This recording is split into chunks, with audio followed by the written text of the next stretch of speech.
What is happening? Hello. Welcome to our channel. I'm Michael. I'm Deborah. And today we're going to talk about the 6-letter word everybody hates in finance, budget. Ooh. I don't know what that was. It was very dramatic. That was very dramatic. I think budget just went right here, like, ooh. For real, I think budgeting is something a lot of people are afraid of, think is the painful part of finances, is a chore. And I don't know if that's a society thing or if it's a reality that we've just ignored and washed over, but it's important. I think that budget is such a scary monster to everybody because everybody knows you should have one, but nobody really knows how to do it. And then once you have a budget, how do you then implement it into your life? And the implementation of it alone can be scary. So I think that that's part of the scariness around a budget. I think there's also some intimidation because of budgets being a sort of like a rule that it almost like if you break the rules, you're in trouble. We don't look at a budget that way. A budget is a guide and a tool that helps you to improve your finances. You are not, I can pretty much guarantee if this is your first time building a budget, your first budget, you're going to fail. Yeah. And that's good. Yeah. Failing is good with money when you're striving for something. Even if you set a goal, here and you're down here and you end up here, that's a success. Yeah. That's you still succeeded. Budgeting is something that you hear about from every major financial guru or expert out there. And there's a reason. It is a crucial step to freeing you from your debt or freeing you from your financial burdens that you have currently and opening up options for you to explore those dreams and adventures that you want to pursue. So now that we've said that, let's make a budget. Let's do it. Let's do it. Hi, I'm Deborah. And I'm Michael. We got married in 2015 and we were stoked to start our new lives together.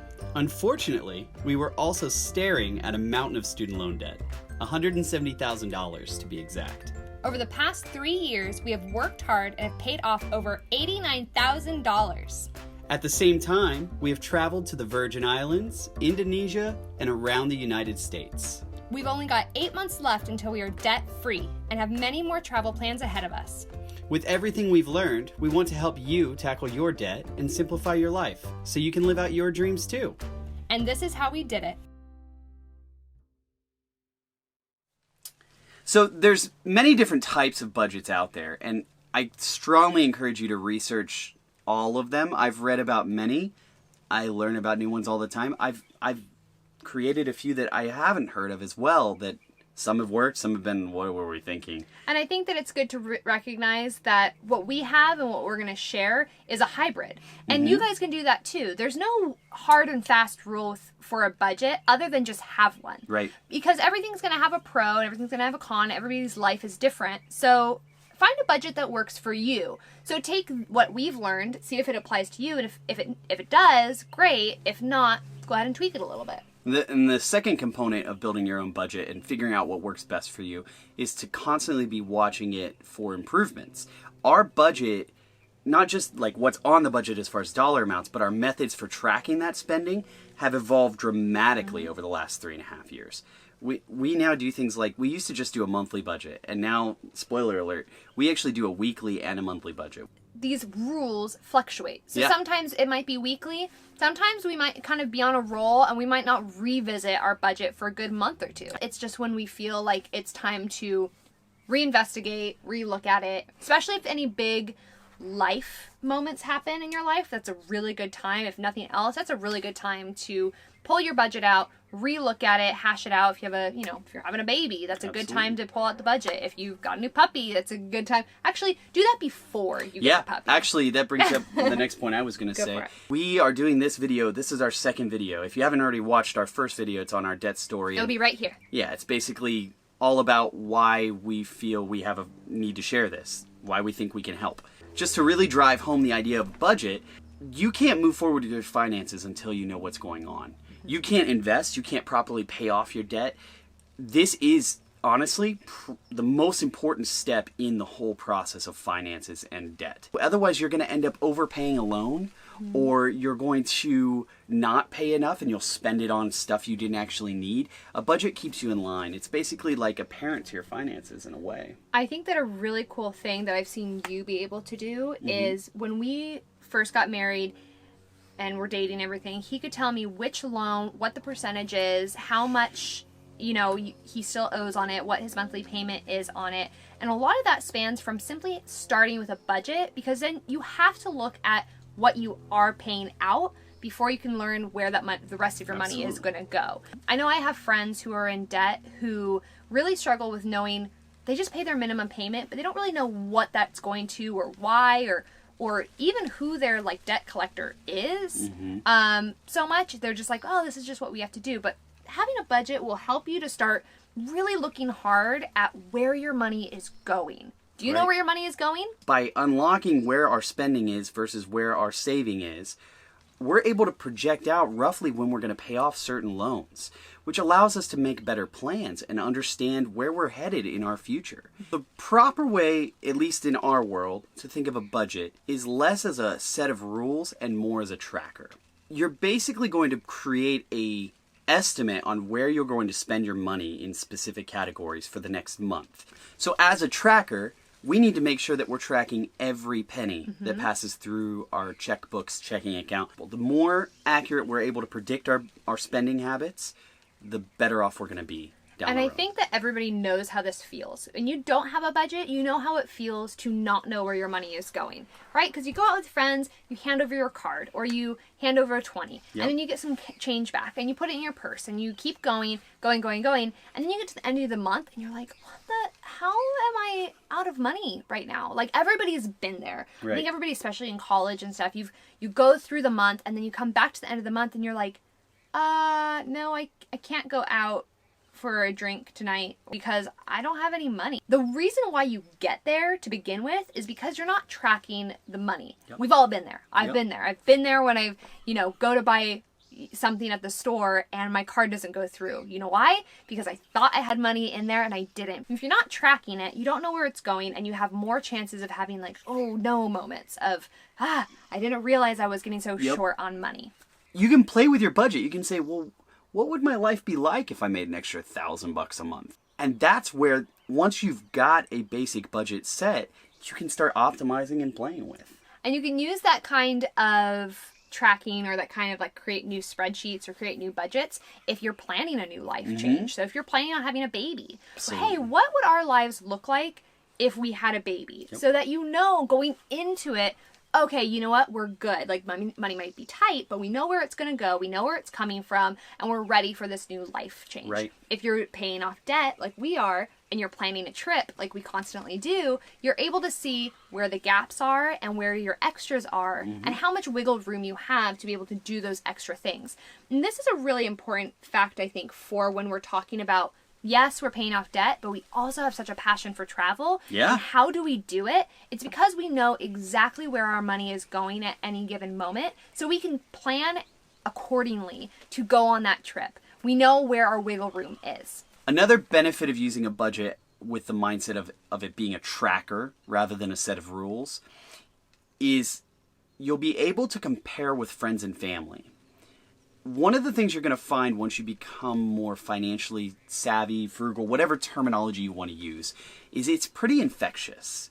Your friends and family are going to notice changes in your lives, and they're going to start to pay attention to their finances closer too. You can build that financial rapport, so to speak, with your friends and family, and it's crucial for them and for you to be able to compare. And a budget allows you to do that. I remember the first time I saw your parents' budget, and it's insightful to see how they spend money. It's useful to understand that their water bill exists. We don't have water bill. Yeah. Our rent includes water.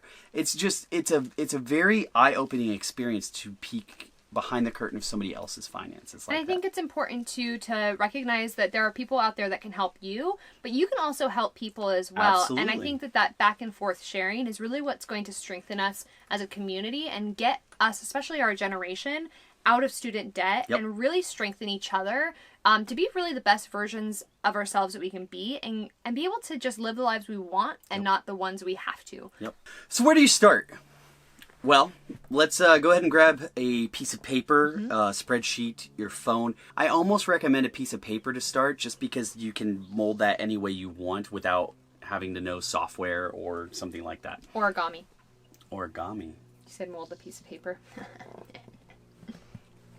So let's get started. Grab a piece of paper and let's actually just start with the very basics. Where do you spend money? Write out line by line the categories that you know you spend in. And don't worry about being super specific. Yeah. I see budgets all the time where it's got food, restaurants, and bars. Just do food. Unless those seem like big categories that you should split out. Sure, and you can. To start, simplify. Okay, so It'll you've save got you some headaches. rent, Gas, shopping, car insurance, toiletries, cell phone. internet, food. You get the idea. Write out all of them that you can think of. Also, don't forget your debt payments, your car payments, your credit card payments, your student loan payments. Those are a part of your budget as well. You need to budget for those minimum payments. So now that you have that list, good job, by the way. Woot woot. We forgot something really important, and I mentioned this earlier, but this is the thing everybody forgets in their budget. We need to talk about all that cheddar we're bringing How in. much you make. So, go ahead and add. How much you make. So, go ahead and add. Also on that list, write out your income. It might be one job. It might be 6 jobs. You might have a spouse. You might have some investments. Anywhere where you're bringing in money on a monthly basis, that needs to be a separate line. So the way we tend to do it is it's got Deborah's income, Michael's income, and then we name all the other extra incomes that we have. And we'll get into those later, but you get the idea. The income thing is very important because without it, we don't have parameters on how to build out how much we're spending in each one of those categories. That's the part that I think people miss is I don't know how much I can spend on food versus debt until I know how much I'm bringing in. So now that we've talked about how to do a budget, let's look at one actually in practice. We've put together a mock budget of an income of roughly about $2,000. And we're just going to show a very general sense of how you could break down $2,000 a month in our budget. Sure. And don't get scared by that number. If you make way more or way less, it's just a fictional number. These are just going to be even numbers. Trying to use simplified numbers. So we're going to pop that up on the screen. Yep. So in our budget, you'll see that our rent is our biggest expense at $500 a month. Next up, we've got food at $200. Our cell phone is $60, and of course you need gas every month at $100. Our utilities, which are including electricity, internet, natural gas, things to keep our house running, those are running in at $50. And of course your car needs insurance, so there goes $40, and you need insurance for your health. So roughly $200 to make sure that you can go to a doctor.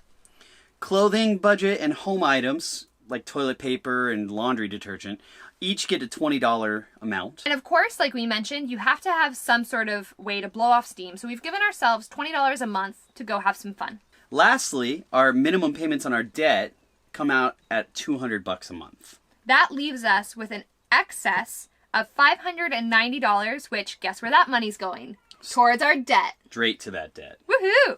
So this may seem ridiculously simple, and honestly, it's because it is. It is. People have blown the idea of a budget completely out of proportion. It simply, like you said, is just a tracking device to make sure you know where your money is coming from and where it is going every month. And remember that if you go over your budget, don't let that ruin you. It's okay. It happens. Especially as you start out, Yep. You're learning not only how you spend and what you spend money on, but really the reality of your spending as well. Especially when you start off setting a budget, we always look at things like, yeah, we can do that. Like, we don't need to eat for 2 months. We don't need any fun at all. Yeah. And then you get into your life and you realize that that's ridiculously unrealistic. That's right. So then you need to reassess, go back to your budget, go back to the drawing board a little bit and adjust those numbers. You might actually find out, you know what, my health insurance actually only cost me $160, not $200 a month. There's $40 right there. You know what, I actually needed $40 extra in my gas tank every month that I didn't take into consideration when I first wrote out my budget. things will start becoming more of a reality the further you go in it. Thank you so much for watching. We really hope that you enjoy learning about how to make your own budget, and we really hope that these debt style videos are enjoyable to you. Please let us know in a comment down below if you are enjoying these. That way we understand whether this new type of content is hitting home. Absolutely. And if you're hooked on this stuff and you're just like, Deborah, Michael, I need more, go ahead and smash that subscribe button. We want to share more on how to get you out of debt and achieve your dreams. That's right. And we actually will be having more of this type of content, our debt videos or our debt journey, alongside of our travel videos, because they are very intertwined. So make sure you come back every Saturday and Wednesday at 9 a.m. Saturdays for travel, Wednesdays for debt. And have a great day. Thanks again for watching. Thank you.